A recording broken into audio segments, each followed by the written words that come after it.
Chapter 5. Motor running.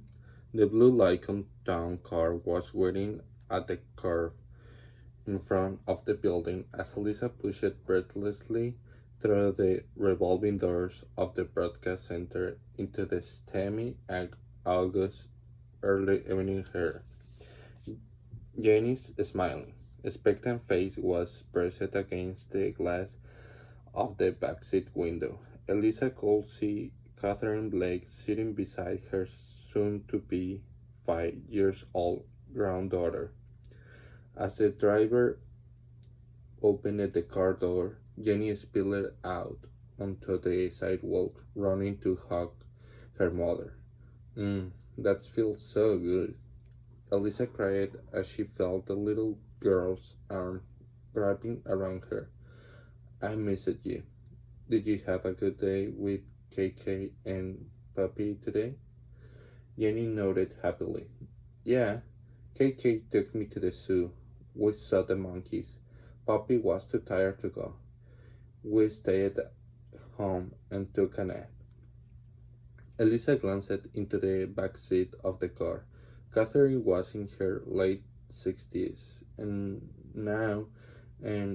it couldn't have been a threat for her to take a child to the Central Park Zoo on a hot summer afternoon.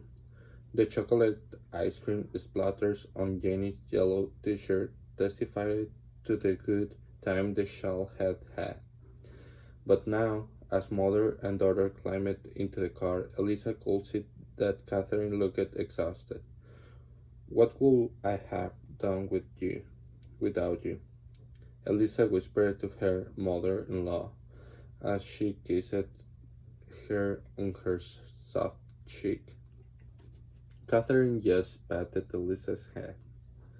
Both women understood exactly why it had been best for Jenny to spend the last few weeks with her grandparents during the day while Elisa was at work. No one of them wanted to let the child out of their sight. While they knew the childcare situation was temporary, they dreaded the inevitable time when a new baby sister would be found.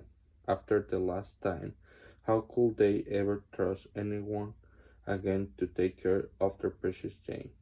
But trust, they had to. Elisa knew this arrangement couldn't go on forever. It wasn't fair to Carrie and Paul.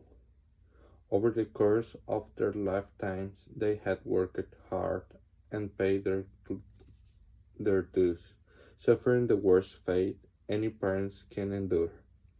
They had watched their only child, John, Jane's father, die. Then they had faced the terror of losing Jane as well. If Jane was traumatized over the loss of Mr. Toowe, the housekeeper who had watched over her for as long as the child could remember, it didn't show. And that bothered Elisa. The little girl had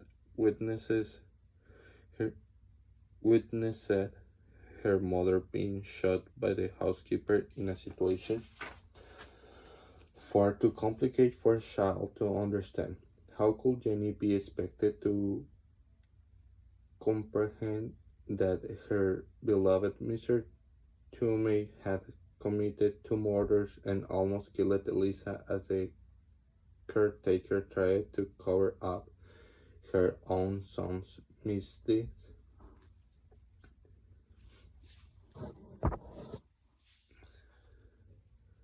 Jenny had seemed to readily accept Elisa's explanation that Mr. Tommy was troubled and sick and wasn't in her right mind when she murdered Mommy. Elisa had consulted a child psychologist who was of the opinion that while many children suffer trauma, it wasn't just one thing that scarred a child for life. It was repeated instances of abuse or abandonment or betrayal that did the psyche damage. If Jenny continued to feel secure in her mother's and grandparents' love, untreated in her surrounded and nurtured as Elisa had every intention of doing, the doctor was confident she would be all right. Yes, it was true. Jenny did not have a father, but it was also true that since he had died before she was born, she had never known him to suffer the loss.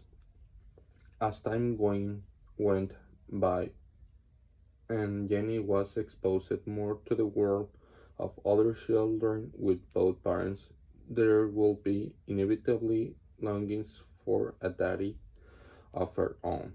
At any point, counseling was always an option. I know you must be tired, Catherine, but I'm also glad you are coming out with us to see the house. I so value your opinion, and from what Lois tells me, if we want it, we're going to have to make a decision on the spot. Catherine shook her head wearily. I don't understand this market. In my time, you could think about things for a few days and then decide. This is crazy. You're right, declared Elisa, taking Jenny's hands and looking out the car window at the Hudson River as they drove up the west side highway toward the George Washington Bridge and New Jersey. This is crazy. So much had been crazy and out of control. This movie could bring some stability to their lives.